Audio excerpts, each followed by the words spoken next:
Swastiastu, umat sedharma yang berbahagia.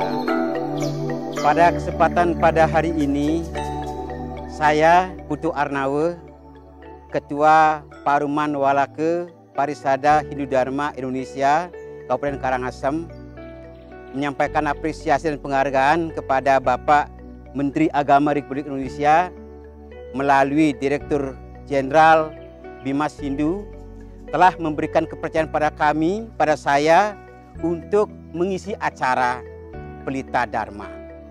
Mudah-mudahan apa yang saya sampaikan ada manfaatnya. Bapak Ibu umat sedharma yang berbahagia, adapun yang menjadi judul Pelita Dharma pada hari ini adalah keutuhan keluarga Hindu. Berbicara masalah keutuhan keluarga, barangkali hal ini perlu kita cermati bersama. Mengapa? Karena ketika kita berbicara keluarga, hari ini banyak sekali ada tantangan-tantangan yang mendesak, bahkan masuk ke dalam rumah tangga. Oleh sebab itu, kepada keluarga yang belum mampu, belum kuat menahan keluarga, terkadang sering terjadi persoalan dalam keluarga. Misalkan terjadi perceraian ataupun terjadinya keberantakan dalam rumah tangga. Oleh sebab itu, Hindu mengajarkan dengan seksama bagaimana cara kita menjaga keutuhan dalam keluarga. Ketika kita berbicara keluarga, keluarga adalah komunikasi sosial terkecil. Itu berasal dari kata kula dan warga. Artinya kelompok masyarakat terkecil yang sangat mulia dan utama. Mengapa keluarga dikatakan mulia dan utama? Karena hanya dengan berkeluarga kita bisa melaksanakan ajaran agama secara sempurna. Karena dengan keluarga kita bisa melaksanakan yajna lebih sempurna. Oleh sebab itu, ketika kita memiliki keluarga, mari pelihara keluarga ini dengan baik. Dalam tatanan catur asrama, di antaranya disebut Brahmacari, Grahasta, Wanaprasta, dan Biksuka. Bagian kedua, Grahasta adalah sangat penting. Grahasta itu dah hidup untuk membangun rumah tangga. Di sana dibutuhkan kecerdasan dan kedewasaan untuk membina keutuhan rumah tangga ini. Apakah yang menjadi dasar dari utuhnya sebuah rumah tangga? Adalah satya. Itu terungkap dalam Sarasamuscaya, dikatakan bahwa tatan hana dharma mangluhakan kasatyan. Tidak ada kewajibannya lebih mulia melebihi kata satya. Oleh sebab itu, yang menjadi indikator orang berkeluarga adalah kesetiaan. Ibarat grehasta itu ibarat antara burung dengan sangkarnya. Burung tidak pernah berdusta untuk mencari sangkarnya, dan sangkarnya pun selalu terbuka ketika burungnya datang. Oleh sebab itu, grehasta, greha itu rumah, sta itu setia. Orang yang paling setia dengan rumah itulah pembangunan grehasta. Umat sedharma yang kami muliakan, keutuhan rumah tangga ini banyak sekali dan bahkan didominasi oleh ibu atau istri. Karena istri itu adalah pendidik yang pertama dan utama dalam sebuah rumah tangga. Beliau mendidik kita dari dalam kandungan melalui garbo wedana. Begitu kita terlahir, kita pertama bertemu dengan ibu. Beliau adalah pendidik yang pertama dan utama. Ketika seorang ibu ingin menjadi pendidik yang pertama dan utama, itu dalam Manawa Dharma Sastra ada dikatakan sadwi. Sadwi adalah seseorang perempuan yang mampu bertanggung jawab mutlak dengan kesadaran kesetiaan untuk membangun rumah tangganya. Oleh sebab itu, barangkali siapapun seorang ibu yang hormat, setia kepada keluarga layak disebut dengan sadwi. Adapun implementasi daripada sadwi pertama adalah sri.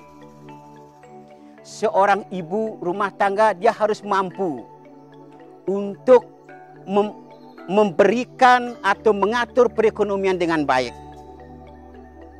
Bagaimana dia memanfaatkan nafkah yang diberikan oleh suaminya agar 1 bulan penuh itu bisa diatur dengan baik. Bahkan seorang ibu berkewajiban juga untuk membantu suaminya di dalam membentuk keutuhan rumah tangga, terutama di bidang kebutuhan ekonomi. Oleh sebab itu layak seorang perempuan, seorang ibu ikut membantu suami mencari nafkah. Yang kedua, terkadang apa yang dilakukan oleh seorang istri kepada keluarganya sering kurang kita dapat penghargaan. Ketika dia membuat canang, ketika dia harus mengasuh anak-anak, mengasuh keluarganya, jarang kita memberikan penghargaan, menganggap itu adalah sebuah kewajibannya saja. Sedangkan itu adalah pengorbanan yang luar biasa. Oleh sebab itu, andai kata ada ucapan yang lebih mulia dari terima kasih, barangkali ucapan itu layak diberikan pada seorang istri. Yang kedua, fungsi seorang ibu adalah sebagai dewi. Dewi itu artinya seorang ibu mampu menyebarkan pengetahuan kepada keluarganya. Dia harus memberikan pengetahuan kepada seluruh keluarga, bukan hanya kepada anak-anak dan suami, seluruh keluarga yang dia bina. Sehingga ibu itu sebagai sumber dari kesucian dalam keluarga. Untuk itu, segala pendidikan dari awal dilakukan seorang ibu harus dihargai, berawal dari rasa agama, jiwa agama, dan pengetahuan agama. Pertama, seorang ibu memberikan rasa agama. Bagaimana mengajarkan kepada anak-anaknya, bagaimana membiasakan diri untuk sembahyang. Sehingga pada diri anak terbersit sebuah rasa bahwa dia membutuhkan sebuah agama pada dirinya sendiri. Sebab dia tidak akan bisa hidup layak tanpa tuntunan agama. Yang kedua adalah jiwa agama. Jiwa agama itu adalah bagaimana mengajarkan anak-anak dan keluarganya untuk biasa berperilaku yang baik. Bahwa segala sesuatu yang ada inilah ciptaan Tuhan. Tuhan yang menciptakan semua ini. Bagaimana kita melakukan perbuatan, melaksanakan kegiatan sebagai landasan tanggung jawab kita kepada Tuhan. Dan apa yang dia lakukan bukan semata-mata untuk dirinya sendiri dan orang lain, tetapi terakhir selalu bersandar kepada Tuhan. Yang ketiga, melaksanakan pengetahuan agama.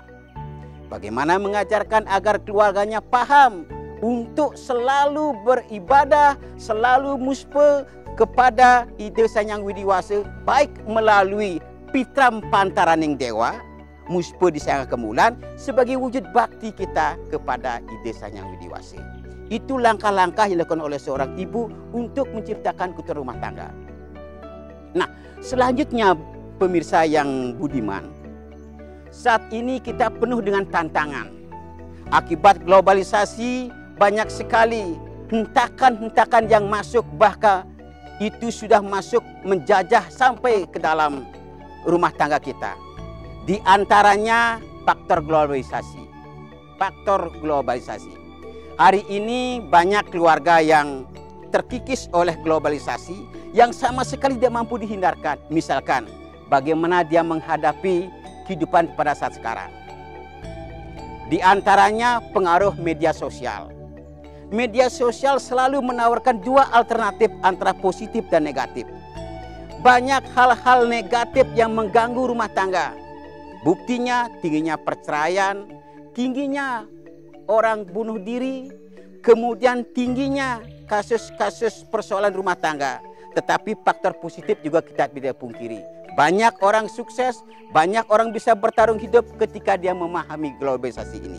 Oleh sebab itu seorang ibu dan ayah dalam keluarga bagaimana bisa menyajikan globalisasi ini menjadi sebuah yang mampu memberikan nutrisi kepada keluarga untuk lebih baik.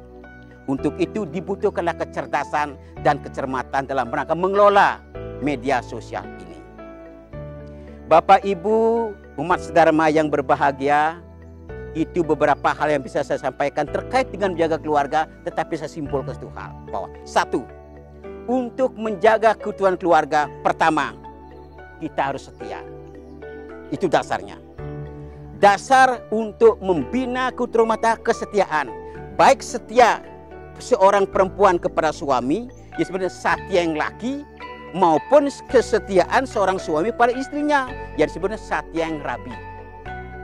Lebih lagi mempertanggungjawabkan bagaimana membina moral, bagaimana membina serada dan bakti keturunan kita untuk bisa kita pertanggungjawabkan pada para leluhur kita di kemudian hari. Yang kedua, mampu membina rumah tangga dengan baik, baik itu masalah serada, bakti, perekonomian maupun hal-hal yang lain. Yang ketiga, mampu mengantisipasi hal-hal negatif yang muncul akibat daripada globalisasi dan media sosial. Dan yang keempat, tetap berpatokan kepada ajaran agama. Oleh sebab itu, kami mengharap pada umat sedharma, marilah agama dijadikan pondasi untuk menciptakan kerukunan, kebahagiaan untuk kita semua. Sebab semua ajaran agama tentu mengajarkan tentang kebaikan. Barangkali itu saya sampaikan. Mohon maaf atas segala kekurangan. Saya Dewa Pratama Santi. Om Santi, Santi, Santi Om. Terima kasih.